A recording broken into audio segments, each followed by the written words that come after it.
இயேசு கிறிஸ்துவின் ஈடு இணையில்லாத நாமத்திற்கு ஸ்தோத்திரம் உண்டாவதாக. இந்த நாள்ல கூட நாம ஆண்டவருடைய செட்டைகளின் நிழல்ல இருக்கோம். அப்படிப்பட்ட நிழல் எப்படி இருக்குது அப்படின்னு பாத்தீங்கன்னா, அது கோழியின் செட்டைகளின் நிழல்ல இருக்கிற மாதிரி இருக்குமா, இல்ல கழுகோட செட்டைகளின் நிழல்ல இருக்கிற மாதிரி இருக்குமா அப்படிங்கிறத வேதாகமத்தின் மூலமாக நாம தியானிக்க போகிறோம்.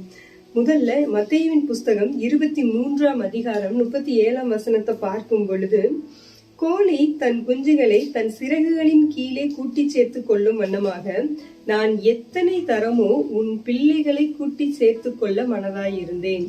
இதே வசனம் பாத்தீங்கன்னா லூக்காவின் புஸ்தகம் 13ஆம் அதிகாரம் 34ஆம் வசனத்திலையும் கொடுக்கப்பட்டிருக்குது. இந்த வசனத்தின் கருத்து என்னன்னு சொல்லி பார்க்கும்போது, கோழிகளுக்கு எப்பயுமே ஒரு குணம் இருக்கும். என்ன அப்படின்னு சொல்லி பாத்தீங்கன்னா, ஏதாவது ஒரு ஆபத்து தன்னுடைய குஞ்சுகளுக்கு வரும் பொழுது என்ன பண்ணுமா, ஒரு சத்தமிட்டு எல்லா குஞ்சுகளையும் அழைத்து தன்னுடைய செட்டைகளுக்கு கீழாக அது வைத்து பாதுகாத்து கொள்ளும். அப்பதான் பாத்தீங்க அப்படின்னா, காகமோ இல்ல கழுகோ அந்த குஞ்சுகளை தூக்கி கொண்டு போகாத வண்ணம் அது பாதுகாக்கும். அதே மாதிரிதான் ஆண்டவராகிய இயேசு கிறிஸ்து சொல்றாரு, உங்களுக்கு ஏதாவது ஒரு ஆபத்து போராட்டம் அப்படின்னு சொல்லி வரும் பொழுது நான் உங்களை கூப்பிடுறேன், நீங்க எல்லாரும் என்னுடைய சத்தத்துக்கு செவி கொடுத்து என்னுடைய செட்டைகளின் நிழலில தங்குங்க அப்படின்னு சொல்றாரு. அவருடைய செட்டைகளின் நிழலில நாம தங்கும் பொழுது அந்த இடம் ஒரு பாதுகாப்பானதாக இருக்கும். இதே இதுதான் சங்கீதம் 91ஆம் அதிகாரம் 4ஆம் வசனம் சொல்லுது, அவர் சிறகுகளாலே நம்மை மூடி அவருடைய செட்டைகளின் கீழே அடைக்கலம் புகுவாய் அப்படின்னு சொல்லி நமக்கு வார்த்தை வலியுறுத்துது. இது மாத்திரமல்ல, அப்ப நம்ம கர்த்தருடைய செட்டைகளின் கீழே வந்தாச்சு. கோழி பாதுகாக்கிறது மாதிரி கர்த்தராகிய ஆண்டவர் நம்மள பாதுகாத்துட்டு இருக்காரு. எல்லா நேரமும் நம்மள பாதுகாத்துட்டு இருப்பாரு அப்படின்னு சொல்லி நீங்க நினைக்கிறீங்களா? கிடையவே கிடையாதுங்க. ஆண்டவர் நம்மள பாதுகாப்பாரு. ஆனா பாதுகாத்ததுக்கு அப்புறம் ஆண்டவர் நமக்குன்னு ஒரு சில காரியங்களை வலியுறுத்துவாரு. என்ன அப்படின்னு சொல்லி பாத்தீங்கன்னா, கழுகுகளை போல நம்மை தயார் செய்வார். கழுகு என்ன பண்ணுமா, அது உபாகம புஸ்தகத்தை எடுத்துக்கொண்டோமானால் அதுல 32ஆம் அதிகாரம் 11ஆம் வசனத்தை பார்க்கும் பொழுது, கழுகு தன் கூட்டை கலைத்து தன் குஞ்சுகளின் மேல் அசைவாடி தன் செட்டைகளை விரித்து அவைகளை எடுத்து அவைகளை தன் செட்டைகளின் மேல் சுமந்து கொண்டு போகிறது போல கர்த்தர் ஒருவரே அவனை வழி நடத்தினார். யோசிச்சு பாருங்களேன். முதல்ல இந்த கழுகு என்ன பண்ணுமா, அதனுடைய குஞ்சுகள் எல்லாம் பாதுகாத்துட்டு இருக்கும். அதுக்கப்புறம் என்ன பண்ணுனா, அதோட கூட்டை கலைச்சிருமா. கலைச்சிட்டு என்ன பண்ணுமா, அந்த குஞ்சுகள் மேலேயே அசைவாடிக்கிட்டு பறந்து போய் மேல ஏதோ ஆபத்து இருக்கா இல்லையா அப்படின்னு சொல்லி பார்த்துட்டு அதுக்கடுத்து என்ன பண்ணுமா, அந்த குஞ்சுகளை எல்லாம் தன் மேலே ஏற்றி கொண்டு அந்த குஞ்சுகளுக்கு பறப்பது எப்படி என்று சொல்லி கொடுக்குமா.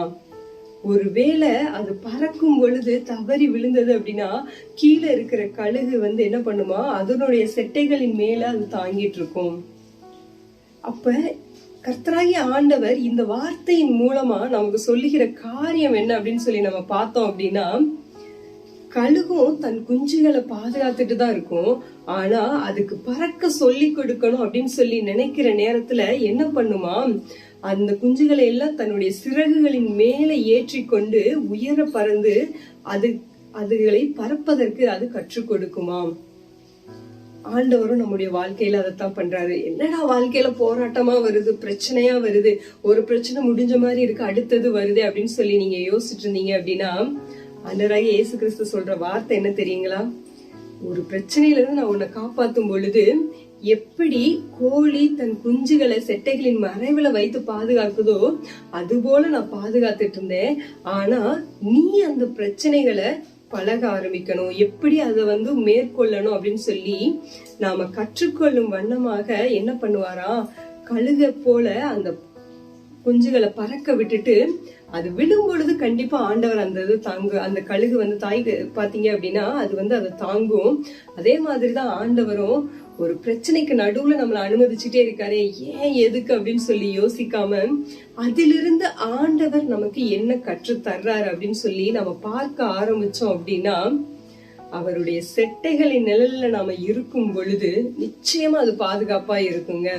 ஏன்னா மல்கியா தீர்க்கதரிசியின் புஸ்தகம் 4ஆம் அதிகாரம் 2ஆம் வசனம் என்ன சொல்லுது அப்படின்னு பாத்தீங்கன்னா, அவருடைய செட்டைகளின் மறைவில ஆரோக்கியம் இருக்கிறது என்று நமக்கு வேதாகமம் சொல்லுது.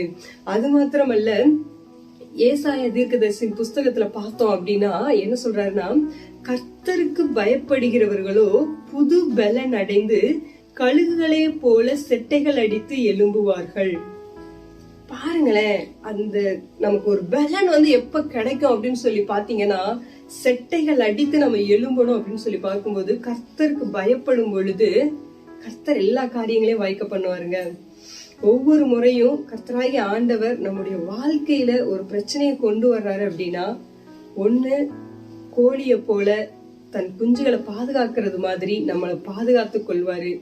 சில நேரங்கள்ல அந்த பிரச்சனையின் வழியாகத்தான் நாம் பயணம் செய்யணும் அப்படிங்கிற பட்சத்துல என்ன பண்ணுவாரு அப்படின்னு பாத்தீங்கன்னா, கழுகுகளை போல நாம விழுந்து விடாத வண்ணம் நம்மளை தாங்குகிறவராக கர்த்தர் காணப்படுகிறார்.